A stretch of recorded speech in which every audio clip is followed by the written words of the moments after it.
नमस्कार, मी तुझ्या स्वाद संस्कृतीमध्ये तुमचं सगळ्यांचं मनापासून स्वागत।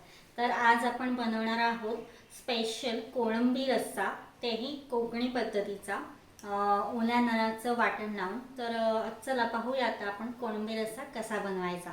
तर याच्यासाठी आपण अर्धा किलो छानपैकी असे मीडियम साईजचे प्रॉन्स घेतलेले आहेत।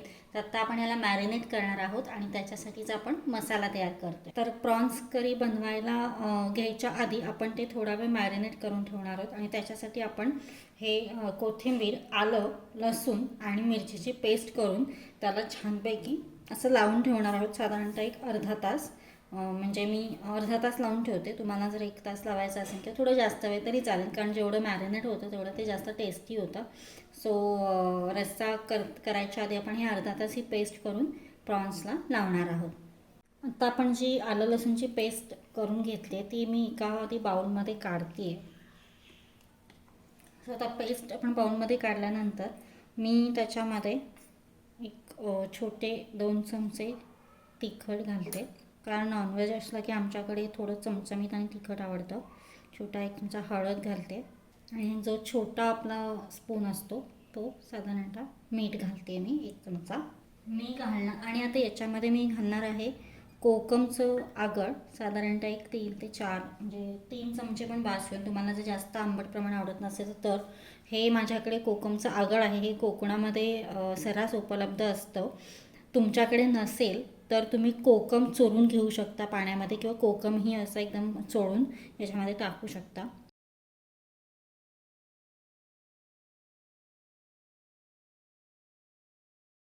आणि हे छानपैकी मी मिक्स करून घेते। तर आपला जो मॅरिनेट करायचा मसाला आहे तो आता तयार आहे। तो आता आपण प्रॉन्सला लावून घेणार आहोत। तर इथे आपण प्रॉन्स घेतलेत, जे आपण छानपैकी मसाला करून घेतला होता तो सगळा याच्यामध्ये टाकूया। जेवढा रिक्वायर्ड असेल तेवढाच टाकायचा आणि याला मस्तपैकी असं लावून घेऊया आणि हे आपण अर्धा तास मॅरिनेट करायला ठेवून देऊ। तर आपलं प्रॉन्स छानपैकी मॅरिनेट होत आहेत, तोपर्यंत आपण करीसाठी लागणारा मसाला बनवूया। मी मागच्या एका याच्यामध्ये एक रेसिपी दाखवली होती कोकणामधला खास गोडा मसाला, तुम्ही तो सुद्धा वापरू शकता। पण जनरली नॉनव्हेजच्या वेळी ओलं खोबरं वापरलं जातं, त्याची एक वेगळी टेस्ट येते। तो आपण कोळंबीच्या रश्श्यासाठी एक इन्स्टंट असा मसाला करणार आहोत, म्हणजे तो लगेच बनतो। तर त्याच्यासाठी मी साधारणतः 1-2 छोटे कांदे अशा पद्धतीने घेतलेले आहेत चिरून। मोठा 1 कांदा घेतला तरी चालेल। त्याच्यानंतर एक मध्यम आकाराचा टोमॅटो आणि साधारणतः मी अर्धी वाटी खोबरं ओलं असं घेतलेलं आहे इथे। हे आपण छानपैकी बारीक वाटून घेणार आहोत मिक्सरमध्ये। आपण जी मगाशी पेस्ट केली होती, ॲक्च्युली आपण जी लावली मॅरिनेशनसाठी, तीसुद्धा आपण फोडणीसाठी वापरणार आहोत, म्हणून मी याच्यामध्ये लसूण, कोथिंबीर, मिरची काहीच टाकलेलं नाही आहे। जर तुम्हाला वेगळं परत ह्याच्यामध्ये टाकायचं असेल, तुम्ही डायरेक्टली मसाला करत असाल, मॅरिनेट करायचं नसेल तुम्हाला रस्सा करताना, तर तुम्ही डायरेक्ट त्या गोष्टी याच्यामध्ये सुद्धा ॲड करू शकता। तर आता आपण हे वाटून घेऊया। तर हा आपला छान बारीक वाटलेला मसाला आहे आणि आता आपण फोडणी करून घेऊ। आपण इथे पातेल्यामध्ये छानपैकी 1-2 चमचे मी तेल घेतलेलं आहे। आता आपण फोडणी करतोय प्रॉन्सची, म्हणजे प्रॉन्सच्या रस्स्याची, कोळंबी रस्सा। तर मी इथे साधारण 2 ते 3 लसूण ठेचून घेतले, ते मी टाकते। कढीपत्त्याची पानं आणि 1 आपला मसाला पान, हे सगळं छानपैकी तेलामध्ये फ्राय करूया।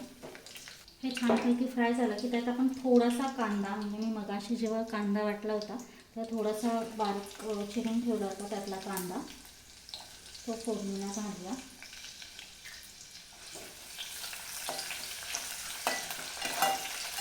कांदा परतून घेऊ। कांदा छानपैकी परतल्यानंतर आलं लसूणची पेस्ट जी आपण काढून ठेवली होती मगाशी, थोडीशी आलं, लसूण, कोथिंबीर आणि मिरची ही छानपैकी परतून घेऊया। त्यानंतर आपण त्याच्यामध्ये तिखट घालूया। आपण मॅरिनेशनसाठी सुद्धा तिखट लावलेलं होतं, प्लस आपल्या पेस्टमध्ये सुद्धा मिरची आहे। तर त्या हिशोबाने तुम्ही जसं तुम्हाला प्रमाण आवडत असेल तसं तुम्ही तिखट ॲड करू शकता। त्याच्यानंतर साधारणतः 1 चमचा मी धनेपूड घालते, हळद छोटा चमचा, नंतर 1 छोटा चमचा तो गरम मसाला हे आपण छानपैकी मिक्स करूया.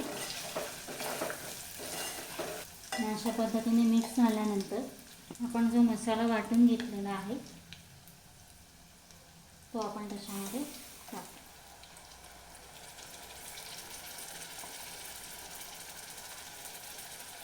साधारणतः हा मसाला छानपैकी मीडियम टू लो फ्लेमवर परतायला एक 15 मिनटं जातील. 15 ते 20 मिनटं छानपैकी परतायचं तेल सुटेपर्यंत.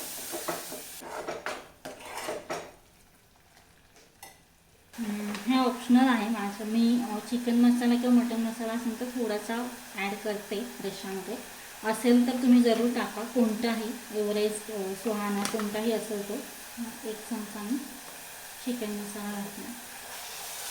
आता छानपैकी मसाला आपण 15 ते 20 मिनटं परतून घेणार आहोत. तर आपला मसाला बऱ्यापैकी छान फ्राय झालेला आहे 15 मिनटं. तर हे जे आपले प्रॉन्स आहेत ते आपण याच्यामध्ये टाकूया. मी आधी पाणी नाही टाकत आहे. छानपैकी मिक्स करूया. अशा पद्धतीने आपण हे छानपैकी मिक्स करून घेतलेलं आहे. याच्यावरती आपण एक झाकण ठेवायचं आणि गॅस एकदम बारीक ठेवायचा आणि एक 5 मिनटं छानपैकी ते मसाल्यामध्ये आपण प्रॉन्स वाफू देणार आहोत. आणि मग आपण त्याच्यामध्ये तुम्ही थंड पाणी टाकू शकता किंवा गरम पाणी टाकू शकता. नंतर त्याच्यामध्ये आपण पाणी टाकून ते छानपैकी शिजवणार आहोत. तर एक 5 ते 7 मिनटं झाली आहेत. तर आपण पाहूयात. तुम्ही बघू शकता याला ऑटोमॅटिक पाणी सुटलं आहे. आता हे वरचं जे गरम झालेलं पाणी आहे ते मी ह्याच्यामध्ये टाकते. ह्या पाण्यामध्ये छानपैकी मिक्स करून घेऊ. परत थोडंसं त्यामध्ये पाणी घालते. आता तुम्ही तुमच्या गरजेनुसार म्हणजे तुम्हाला रस्सा म्हणजे ग्रेव्ही कशी पाहिजे, एकदम घट्ट पाहिजे की एकदम पातळ पाहिजे, त्यानुसार थोडं थोडं तुम्ही पाणी ॲड करू शकता. आणि मीठ आपण मात्र थोड्या वेळाने घालूयात कारण आपण मॅरिनेट करतानाही मीठ लावलं होतं. सो आता आपण ह्याच्यावरती झाकण ठेवून परत एक वाफवायला ठेवणार आहोत आणि मध्ये मध्ये आपण चेक करणार आहोत. सो एक खूप छान असं कोळंबीचा रस्सा आहे. कोकणी रेसिपी आहे. तुम्ही नक्कीच ट्राय करून बघा आणि आवडलं तर चॅनल सबस्क्राईब करा, लाईक करा आणि दुसऱ्यांसोबतसुद्धा शेअर करा. सो आता आपण हे छानपैकी शिजवून घेऊया. सो एक 15 ते 20 मिनटं छानपैकी आपला रस्सा उकळतो आहे. तुम्ही बघू शकता छान उकळी आलेली आहे. आणि आता आपण त्याच्यामध्ये चवीनुसार मीठ टाकणार आहोत. मीठ थोडं जपून टाकायचं आहे कारण मी म्हटलं मगाशी मॅरिनेटमध्ये आपण टाकलं होतं. मी साधारण माझ्या अंदाजानुसार याच्यामध्ये मीठ टाकते. तेलही छानपैकी सुटते, तुम्ही बघू शकता. मिक्स करूया. आता एक मीठ टाकल्यामुळे आपण एक 2 ते 3 मिनटं त्याला छानपैकी उकळी काढूया.